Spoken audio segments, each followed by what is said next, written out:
Very good evening. This is Priya Verma. Welcome to బియాక్ in depth. భారత రాజకీయ చరిత్రలో ఎన్నో దశాబ్దాలుగా రక్తపాతం, హింస, ఎన్కౌంటర్లకు కారణమైన మావోయిస్ట్ ఉద్యమం ఇప్పుడు ఒక కీలక మలుపు తిరిగింది. ఎప్పటి నుంచో ఆయుధమే మా ఆత్మ అని చెప్పుకున్న మావోయిస్టులు ఇప్పుడు ఆయుధాలు వదిలి శాంతి బాట పట్టేందుకు సిద్ధమయ్యారు. ఈ మేరకు పార్టీ అధికార ప్రతినిధి అభయ్ పేరిట విడుదల చేసిన లేఖ, ఆడియో దేశవ్యాప్తంగా సంచలనం రేపింది. మారుతున్న ప్రపంచ పరిస్థితులు, దేశ భద్రతా బలగాల దృఢత, కఠిన చర్యలు, అంతర్గత సమస్యలతో మావోయిస్ట్ పార్టీ నిలవలేని పరిస్థితి ఏర్పడిందని స్పష్టమవుతుంది. ఇక ఈ పరిణామం కేవలం ఒక పార్టీ నిర్ణయమే కాదు. దశాబ్దాలుగా అగ్ని కీలలతో మంటగలిసిన అడవి ప్రాంతాల వారికి, ప్రాణాలు కోల్పోయిన నిరపరాధ ప్రజలకు, దేశ భద్రతా దళాలకు ఇది చారిత్రక ఘట్టమని విశ్లేషకులు చెబుతున్నారు. అయితే ఇప్పుడు ప్రధానంగా వినిపిస్తున్న ప్రశ్న, మావోయిస్టులు లొంగిపోయారా లేక లొంగదీసుకున్నారా అని. కేంద్రం చేపట్టిన ఆపరేషన్ కగార్ మావోయిస్టు శక్తిని పూర్తిగా దెబ్బతీసిందని చెప్పాలి. వరుస ఎన్కౌంటర్లతో బసవరాజ్, చలపతి, సుధాకర్, గాజర్ల రవి, మనోజ్ వంటి అగ్రనేతలు ప్రాణాలు కోల్పోయారు. మరోవైపు అబూజ్మడ్ నేషనల్ పార్కులు, కర్రెగుట్టలు లాంటి మావోయిస్టుల అడ్డాలు ఇప్పుడు భద్రతా దళాల ఆధీనంలోకి వచ్చాయి. ఈ నేపథ్యంలోనే విస్తృత స్థాయిలో కేడర్లు లొంగిపోతూ శాంతి జీవనాన్ని ఎంచుకుంటున్నారు. మావోయిస్ట్ ఉద్యమానికి అంతర్గత విభేదాలు, నాయకత్వ లోటు, ప్రజల మద్దతు తగ్గిపోవటం పెద్ద మైనస్ అయింది. దీంతో ఈసారి మావోయిస్ట్ పార్టీ అధికారికంగా శాంతి చర్చలకు సిద్ధమని ప్రకటించడం చారిత్రాత్మక పరిణామంగా మారింది. ఇక రాజకీయ పరంగా కూడా ఈ పరిణామానికి విశేష ప్రాధాన్యత ఉంది. కేంద్ర హోంమంత్రి అమిత్ షా పదే 2026 నాటికి మావోయిస్ట్ రహిత దేశం చేస్తామని ప్రకటించగా ఇప్పుడు పరిస్థితులు ఆ దిశగా వేగంగా కదులుతున్నాయి. మావోయిస్టుల శాంతి సంకేతాలను స్వాగతిస్తూ వారితో చర్చలకు సిద్ధమని కేంద్రం స్పష్టంగా తెలిపింది. ఇది కేవలం ఒక హింసాత్మక అధ్యాయం ముగింపు మాత్రమే కాదు, భవిష్యత్తులో వేలాది కుటుంబాలకు, పల్లె ప్రాంతాల వారికి కొత్త జీవనోపాధికి, అభివృద్ధి తలుపులు తెరిచే ప్రక్రియ అని అంచనా వేస్తున్నారు. అయితే ఈ నిర్ణయం నిజంగా మావోయిస్టుల ఆఖరి నిర్ణయమా లేక వ్యూహాత్మకంగా కాలం గడపడానికి తీసుకున్న తాత్కాలిక ప్రయత్నమా అన్న అనుమానాలు కూడా మిగిలున్నాయి. కానీ ఏదేమైనా ఈ పరిణామం దేశ రాజకీయాల్లో, భద్రతా చరిత్రలో ఒక కొత్త పుటను తెరిచిందని చెప్పడంలో ఎలాంటి సందేహం లేదు. భారత రాజకీయ చరిత్రలో ఎన్నో దశాబ్దాలుగా రక్తపాతం, హింస, ఎన్కౌంటర్లకు కారణమైన మావోయిస్ట్ ఉద్యమం ఇప్పుడు కీలక మలుపు తిరిగింది. ఎప్పటి నుంచో ఆయుధమే మా ఆత్మ అని చెప్పుకున్న మావోయిస్టులు ఇప్పుడు ఆయుధాలు వదిలి శాంతి బాట పట్టేందుకు సిద్ధమయ్యారు. ఈ మేరకు పార్టీ అధికార ప్రతినిధి అభయ్ పేరిట విడుదల చేసిన లేఖ, ఆడియో దేశవ్యాప్తంగా సంచలనం రేపింది. మారుతున్న ప్రపంచ పరిస్థితులు, దేశ భద్రతా బలగాల దృఢత, కఠిన చర్యలు, అంతర్గత సమస్యలతో మావోయిస్టు పార్టీ నిలువలేని పరిస్థితి ఏర్పడిందని స్పష్టమవుతుంది.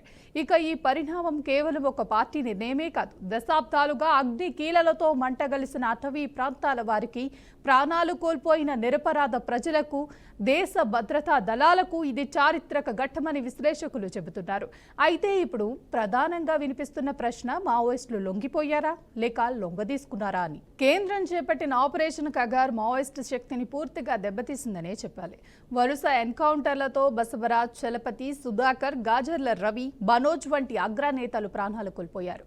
మరోవైపు అబూజ్మడ్ నేషనల్ పార్కులు, కర్రెగుట్టలు లాంటి మావోయిస్టుల అడ్డాలు ఇప్పుడు భద్రతా దళాలు ఆధీనంలోకి వచ్చాయి. ఈ నేపథ్యంలోనే విస్తృత స్థాయిలో కేడర్లు లొంగిపోతూ శాంతి జీవనాన్ని ఎంచుకుంటున్నారు. మావోయిస్టు ఉద్యమానికి అంతర్గత విభేదాలు, నాయకత్వ లోటు, ప్రజల మద్దతు తగ్గిపోవటం పెద్ద మైనస్ అయింది. దీంతో ఈసారి మావోయిస్టు పార్టీ అధికారికంగా శాంతి చర్చలకు సిద్ధమని ప్రకటించడం చారిత్రాత్మక పరిణామంగా మారింది. ఇదే అంశానికి సంబంధించి పూర్తి విశ్లేషణ అందించడానికి మనతో పాటు ఉన్నారు ప్రొఫెసర్ గాలి వినోద్ కుమార్. నమస్కారం వినోద్. నమస్తే.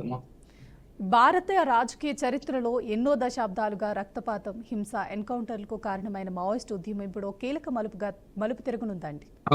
దీన్ని ఏ విధంగా చూసుకోవచ్చు? దీని మీద మీ అభిప్రాయాన్ని, విశ్లేషణని లేదమ్మా. ఇప్పుడు మనకి మావోయిస్టు పార్టీ యొక్క సిద్ధాంతం ఏంటంటే, తుపాకీ గుట్టం ద్వారా రాజకీయ అధికారాన్ని సాధించడం. తుపాకీ గుట్టం ద్వారా రాజకీయ అధికారాన్ని సాధించడం సాధ్యం కాదనే విషయాన్ని ఇవాళ ప్రపంచంలో ఉన్న చాలా దేశాలు, లాటిన్ అమెరికా దేశాలు కావచ్చు, ఈవెన్ నేపాల్ కావచ్చు, పక్కకున్న శ్రీలంక కావచ్చు, ఇట్లా చాలా దేశాలు కూడా ఇవాళ తుపాకీ రాజ్యం ద్వారా రాజ్యం రాదు అనే అంశాన్ని గుర్తించి అవి ఎన్నికల వైపు వచ్చాయి. సో ఎన్నికల వైపు వచ్చి రాజ్యం చేస్తున్నాయి.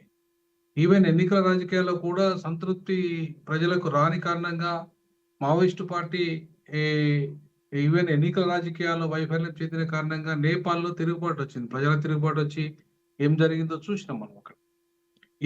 ఈవెన్ అక్కడ కూడా శ్రీలంకలో కూడా అంతే.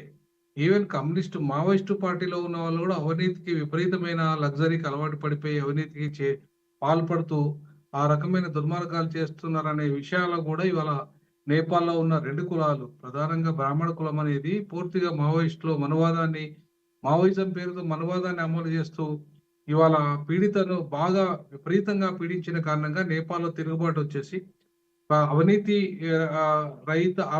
విపరీతమైన అవినీతి, తర్వాత విపరీతమైన కుటుంబం, విపరీతమైన కులము, బ్రాహ్మణ కులం ఆధిపత్యాన్ని నుండి తట్టుకోలేక నేపాల్ ప్రజలు ఎట్లా తిరుగుబాటు చేశారో చూసాం.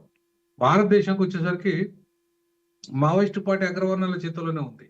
ఇవాళ అగ్రవర్ణాల చేతిలో ఉన్న మావోయిస్టు పార్టీ ఇవాళ బడుగు బలహీన వర్గాలు ఒకప్పుడు మావోయిస్టు పార్టీ నమ్మిండ్రు, అందులోకి పోయిండ్రు. ఎక్కువ చనిపోతున్నది ఆ పార్టీలో బడుగు బలహీన వర్గాలే కాబట్టి ఇవాళ ఆ పార్టీకి దూరం అయిపోయిండ్రు. ఎప్పుడైతే కుల సంఘాలు వచ్చాయో, ఎప్పుడైతే ప్రజా సంఘాల పేరు మీద అంటే ఈ ప్రజా సంఘాల పేరు మీద ఒకప్పుడు రిక్రూట్మెంట్ జరిగేది. ఇప్పుడు అది జరిగే పరిస్థితి కూడా లేదు. ఏ కులం కా కులంగా, ఏ జాతికి ఆ జాతిగా ఇవాళ వాళ్ళ వాళ్ళ హక్కుల కోసం ప్రజాస్వామ్యబద్ధంగా కొట్లాడడానికి సిద్ధమవుతున్న క్రమంలో వాళ్ళకి రిక్రూట్మెంట్ తగ్గిపోయింది. సో ఉన్న క్యాడరు కాస్త ఆ బలహీనమని పడిపోయి ఇవాళ ఎన్‌కౌంటర్‌ల బారిన పడిపోతున్న క్రమంలో ఇవాళ ఎట్టి పరిస్థితుల్లో అక్కడున్న ప్రభుత్వ యంత్రాంగాన్ని, పోలీస్ యంత్రాంగాన్ని తట్టుకోలేని పరిస్థితుల్లోకి నెట్టబడింది మావోయిస్టు పార్టీ. ఒకవైపు రిక్రూట్మెంట్ ఆగిపోయింది. బడుగు బలహీన వర్గాల నుండి. మరొక వైపు ఇవాళ ఆ పోలీస్ యంత్రాంగం బాగా పెద్ద ఎత్తున రిక్రూట్మెంట్ వాళ్ళు చేసుకునేసరికి ఇవాళ వీళ్ళకున్న తక్కువ మిలిటరీ ఫోర్స్‌తోని మావోయిస్టు మిలిటరీ ఫోర్స్‌తోని ఇవాళ ఆ పోలీసుని ఎదుర్కొనే పరిస్థితి లేకుండా పోయింది. ఆధునిక టెక్నాలజీ వచ్చిన తర్వాత మావోయిస్టులు ఎక్కడ ఏ మూల ఉన్నా కూడా డ్రోన్ టెక్నాలజీ కావచ్చు, మిగతా టెక్నాలజీ అన్నిటిని ఉపయోగించి వాళ్ళని చంపుతున్న పరిస్థితి కనపడుతుంది కాబట్టి తట్టుకోలేక, ఎదిరించలేక ఇవాళ లొంగిపోయే పరిస్థితికి చాలా మంది మావోయిస్టులు లొంగిపోయే పరిస్థితి కనపడుతుంది. కాబట్టి చివరికి మేము లొంగిపోతాము, మా ఆయుధాలు వీడుతాము, మీరు చర్చలకు రండి అనే పరిస్థితికి దుస్థితికి నెట్టబడ్డది ఇలా మావోయిస్టు పార్టీ అనేది మనకు అర్థమవుతున్న చరిత్ర. సో ఏది ఏమైనప్పటికీ ప్రజాస్వామ్యంలో మావోయిస్టు పార్టీలు వచ్చి ఎన్నికల యుద్ధం చేస్తే బాగుంటుందని నేను మొదటి నుండి చెప్తున్నా. ఎందుకంటే ఇవాళ ప్రజలు ఆయుధంతో, హింసతో రాజకీయ అధికారం వైపు పోవడానికి సిద్ధంగా లేరు. సో ప్రజలు సిద్ధంగా లేని ఏ ఉద్యమం కూడా సక్సెస్ కాదు. సో కాబట్టి ఇవాళ ప్రజలు సిద్ధంగా ఉంటే ఖచ్చితంగా సక్సెస్ అవుతుంది మీ పందా. కానీ ప్రజలు తుపాకీ పట్టుకొని సాయుధ పోరాటం చేయడానికి సిద్ధంగా లేని టైంలో ఇవాళ కొంతమంది గ్రూపు, అది కూడా అగ్రవర్ణాల గ్రూప్ మాత్రమే అక్కడ ఉండి ఇవాళ మరీ అగ్రవర్ణాల పార్టీలో ఉన్న ఈ పార్టీలు ఏవైతే ఉన్నాయో అవి కూడా పోలీస్ యంత్రాంగాన్ని విపరీతంగా రిక్రూట్ చేసుకొని సంపన్నులను, బడా వ్యాపారవేత్తలను వాళ్ళని కాపాడుకుంటూ, పెట్టుబడిదారుల ప్రయోజనాలను కాపాడుకుంటున్న కేంద్ర రాష్ట్ర ప్రభుత్వాలు ఇవాళ మావోయిస్టులు ఏ పేద వర్గాల కోసం పనిచేస్తున్నాయో ఆ పేద వర్గాలు వాళ్ళకు దూరం కావడమే కాకుండా ఇవాళ ఇన్ఫార్మర్ల పేరు మీద కూడా మావోయిస్టులు పేద వర్గాలను చంపుతున్న పరిస్థితి ఏదైతే కనపడుతుందో ఇవాళ అది కూడా వాళ్ళకు చాలా నష్టాన్ని కలిగించింది. సో ఈ క్రమంలో మావోయిస్టు పార్టీని దూరం అయితేనే మంచిదనే ఉద్దేశంతో ఇవాళ చాలా పేద బడుగు బలైన ముఖ్యంగా ఆదివాసీలు, ఒకప్పుడు దళితులు ఉండేవాళ్ళు మావోయిస్టు పార్టీలో, ఇప్పుడు ఆ దళితులంతా దూరం అయిపోయారు. ఇప్పుడు పాపం ఆదివాసీలు ఎవరైతే ఉన్నారో వాళ్ళు ఎక్కువగా అట్రాక్ట్ అవుతున్న క్రమం అడవిలలో. సో ఇవాళ అడవిని పూర్తిగా దున్నిస్తున్న పరిస్థితి, అధునాతనమైన టెక్నాలజీని వాడి వాళ్ళని ఎన్కౌంటర్ చేస్తున్న పరిస్థితికి ఇప్పుడు బెంబేలెత్తిపోయి అడవి బిడ్డలు కూడా ఇవాళ మావోయిస్టు పార్టీ రిక్రూట్మెంట్ ఆగిపోయింది. సో ఈ క్రమంలో మావోయిస్టు పార్టీలకి ఏం చేయాలి? తప్పకుండా సరెండర్ కావాలి. సరెండర్ కావాల్సిన పరిస్థితికి నెట్టబడ్డది మావోయిస్టు పార్టీ ఉద్యమం. కాబట్టి ఇవాళ వాళ్ళు ఆయుధాలు మేము విడిపోతాం, మాతో చర్చలకు రండి అని చెప్పేసి స్థితికి నెట్టబడ్డది మావోయిస్టు పార్టీ. నేనేమంటున్నానంటే మావోయిస్టు పార్టీ నుండి మొదటి నుండి మాలాంటి వాళ్ళం, ప్రజాస్వామికవాదులము, వాళ్ళ మీరు ఆయుధాలు వీడండి, మీరు మీ యొక్క పార్టీని ఎన్నికలకు సిద్ధం చేయండి. మేము అంతకుముందు ప్రజాఫ్రంట్ ఏర్పాటైనప్పుడు కూడా నేను ప్రొఫెసర్ చనిపోయిన సారు మన ప్రొఫెసర్ గారు ఇద్దరం గదరన్న గారి ఇంట్లో చర్చలు చేసినాం. మీరు ప్రజా ఫ్రంట్ ఎన్నికలకు పోకుండా కేవలం ఎన్నికలను బహిష్కరించే నినాదాన్ని సపోర్ట్ చేసి మావోయిస్ట్ పార్టీ సపోర్ట్ చేస్తే బాగుండదు. ప్రజా ఫ్రంట్ ఎన్నికలకు పోవాలి. ఎన్నికల పందా అనేది సరైన మార్గం అని చెప్పేసి నేను ప్రొఫెసర్ గారు ఇద్దరము చాలా కరాఖండిగా గదర్ గారితో మాట్లాడడం జరిగింది. బట్ మావోయిస్ట్ పార్టీ ఒప్పుకోని కారణంగా గద్దరన్న కూడా ఆయన మేము పార్టీ ఒప్పుకోవట్లేదు కాబట్టి మేము ఎన్నికలకు పోము అని పరిస్థితి నెట్టేసరికి మేము ఎన్నికలకు లేకపోతే ఎన్నికలు అవ్వకపోతే మేము దాంతో కలిసి పని చేయమని చెప్పేసి మేము అన్నాము.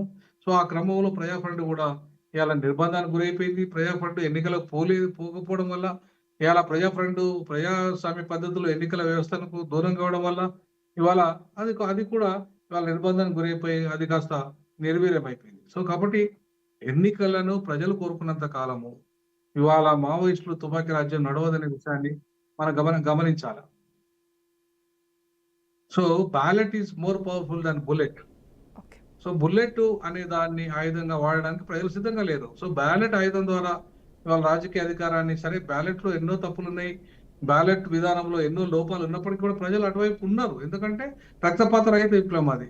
సో రక్తపాత రహిత విప్లవాన్ని కోరుకుంటున్న ప్రజలు సరే చెడు మార్గమైన దానిలో పూర్తి స్థాయిలో ట్రాన్స్పరెన్సీ లేకపోయినా ఈవీఎంల మ్యానిపులేషన్ అయినా సరే డబ్బులకు ఓటు అమ్ముకున్నా సరే ఏదో రకంగా రక్తపాత రహిత మార్పును కోరుకుంటున్న ప్రజల వైపు ఇవాళ ఎన్నికల వ్యవస్థ ఉంది కాబట్టి మావోయిస్టులు ఆ వైపు రావాల్సిన అవసరం ఉంది.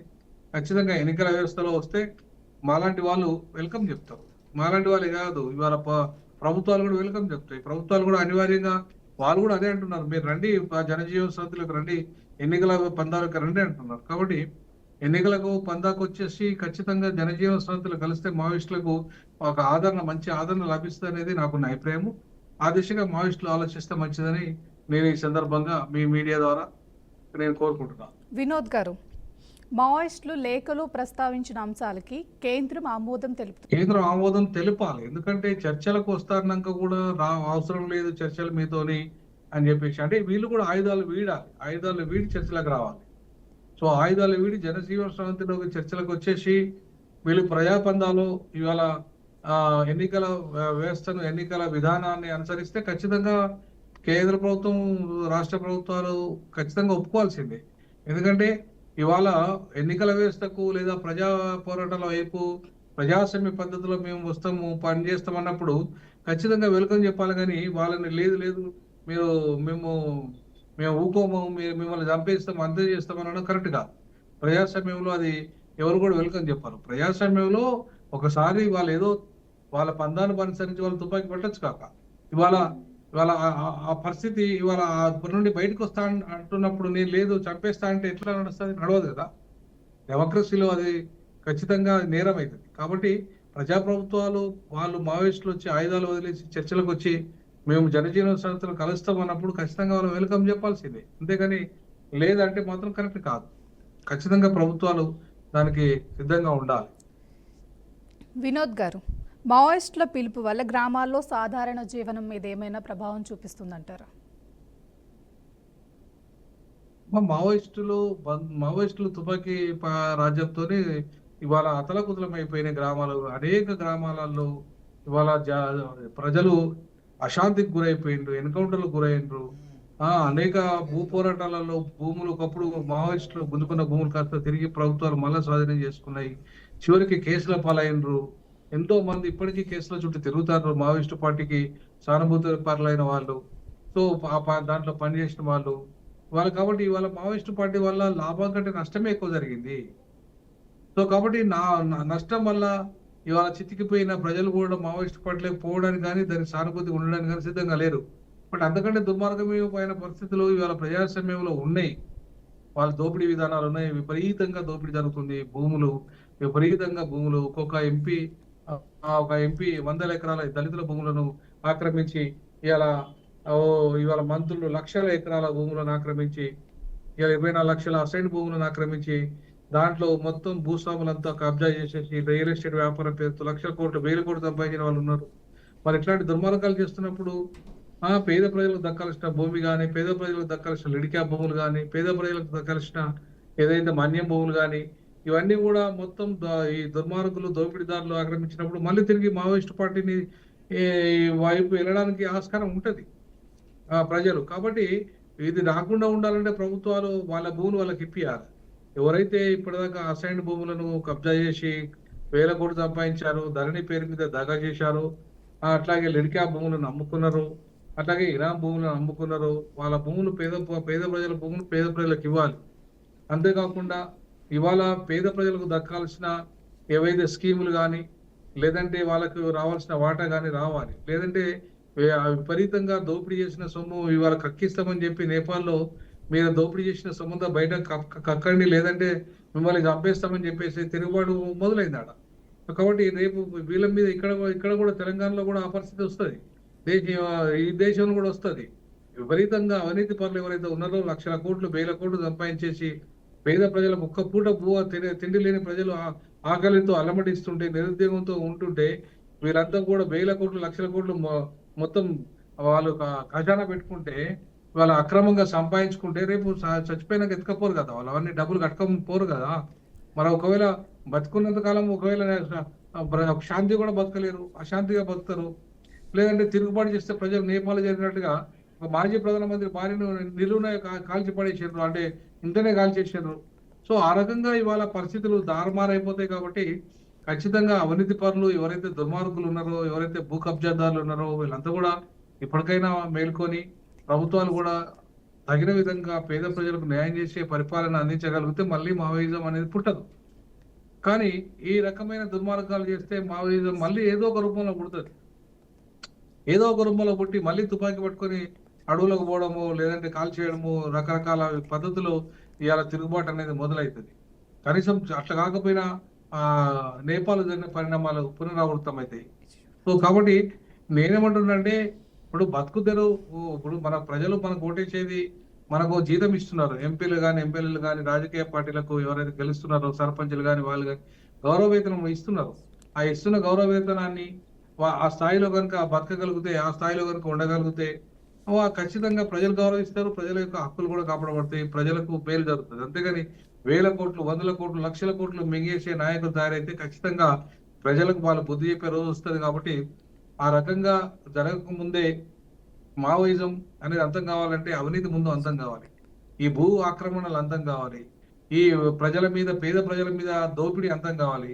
సో ఇవన్నీ అంతమైనప్పుడే మావోయిజం అంతమవుతుంది. మరి ఇవన్నీ కూడా పెరిగితే మళ్ళీ మావోయిజం పుడుతుంది. రైట్ వినోద్, నువ్వు ఎంతకాలం మంచి చేస్తావు? థ్యాంక్ యూ వినోద్ గారు.